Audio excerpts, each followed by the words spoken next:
Proyek kereta cepat Jakarta-Bandung yang dioperasikan oleh PT KCIC seakan menjadi lambang ambisi pribadi Jokowi, sekaligus tanda bahaya untuk negara ini. Orang-orang yang dulu pasang badan, mendukung, memoles citra, memuja-muji, kini akhirnya buka suara. Bahkan, Luhut mengaku proyek ini sudah busuk sejak awal. Kok bisa? Proyek yang udah ketahuan busuk, tapi tetap dipaksa untuk dilanjutkan. Buat apa?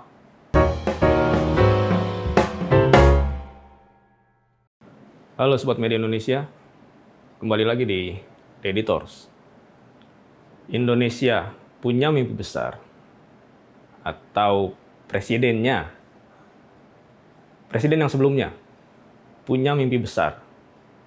Mimpi tentang bangsa yang bisa melaju cepat, bukan secara ekonomi saja, melainkan juga secara harfiah, secara fisik.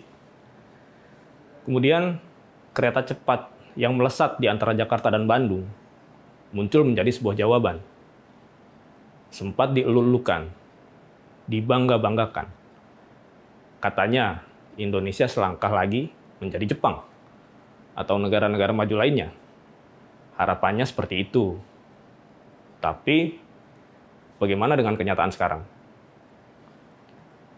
Kereta cepat ya masih melaju cepat, tapi dengan utang yang juga tidak kalah kilat. Mimpi itu sudah terwujud, tapi kini bertransformasi menjadi beban besar di pundak keuangan negara. Proyek kereta cepat Jakarta-Bandung yang dioperasikan oleh PT KCIC seakan menjadi lambang ambisi pribadi Jokowi, sekaligus tanda bahaya untuk negara ini. Orang-orang yang dulu pasang badan, mendukung, memoles citra, memuja-muji, kini akhirnya buka suara. Bahkan, Luhut mengaku proyek ini sudah busuk sejak awal. Kok bisa? Proyek yang udah ketahuan busuk, tapi tetap dipaksa untuk dilanjutkan. Buat apa? Mirisnya, dulu Jokowi pernah bilang bahwa transportasi umum, termasuk kereta cepat ini, itu nggak boleh melihat untung dan rugi. Yang terpenting adalah bagaimana kereta cepat bisa melayani masyarakat. Lah ya, gimana mau bisa melayani masyarakat kalau pengelolanya kelilit utang gede-gedean? Sekarang coba kita cermati fakta-faktanya. Awalnya, proyek kereta cepat ini diperkirakan menelan biaya sekitar 6 miliar US dollar atau setara 90-100 triliun. Namun, kemudian angkanya membengkak menjadi lebih dari 7,2 miliar US dollar atau sekitar 116 triliun. Sebagian besar pembiayaan proyek ini berasal dari pinjaman luar negeri, khususnya dari China Development Bank, yang menanggung sekitar 75% total utang. Sisanya dibiayai oleh perusahaan konsorsium, yaitu PT Pilar Sinergi BUMN Indonesia atau PSBI, yang di dalamnya ada PT KAI sebagai pemegang saham mayoritas. Nah, struktur keuangan proyek ini mulai menunjukkan tanda-tanda masalah serius.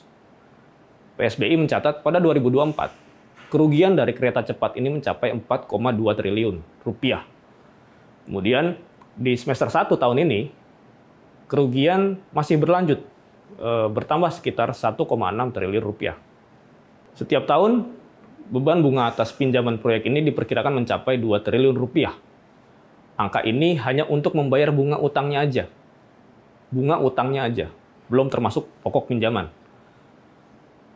Sebelumnya, berulang kali pemerintah mengatakan bahwa proyek ini sudah dihitung betul-betul.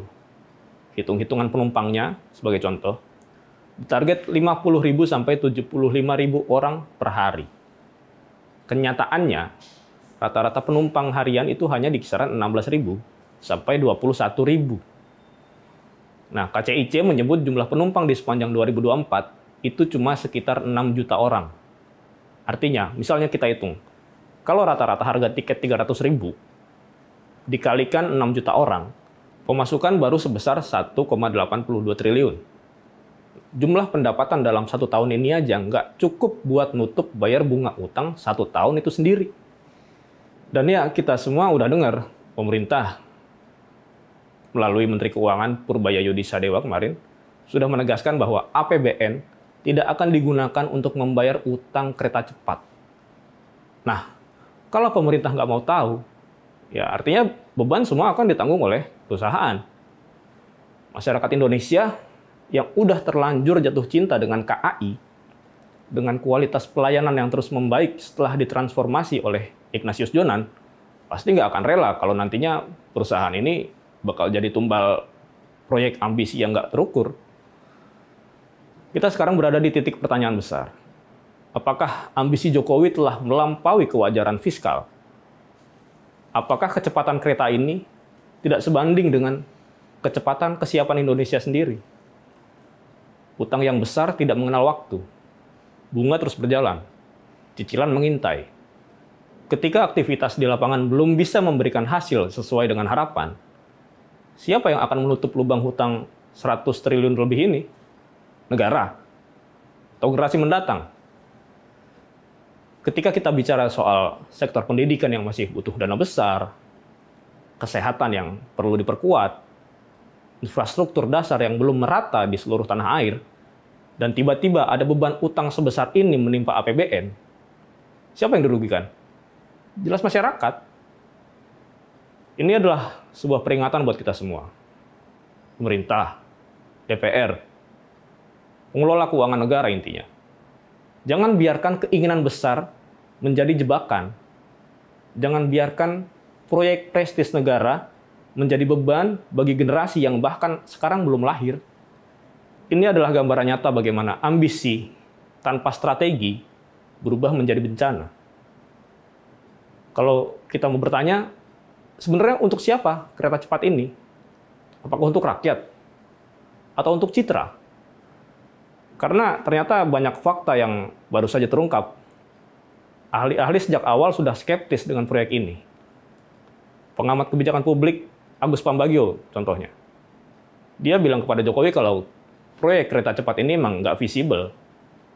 Tapi ya saran ini nggak didengar. Sejatinya utang itu bukan dosa dalam dunia bisnis atau kebijakan publik. Itu justru bisa menjadi mesin penggerak pembangunan.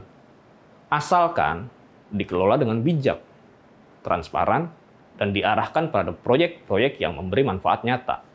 Di titik inilah, pengelola utang dituntut untuk memiliki kecerdasan politik, disiplin fiskal, dan juga kejujuran moral. Sayangnya, 3 hal ini kerap hilang ketika ambisi lebih besar daripada kalkulasi.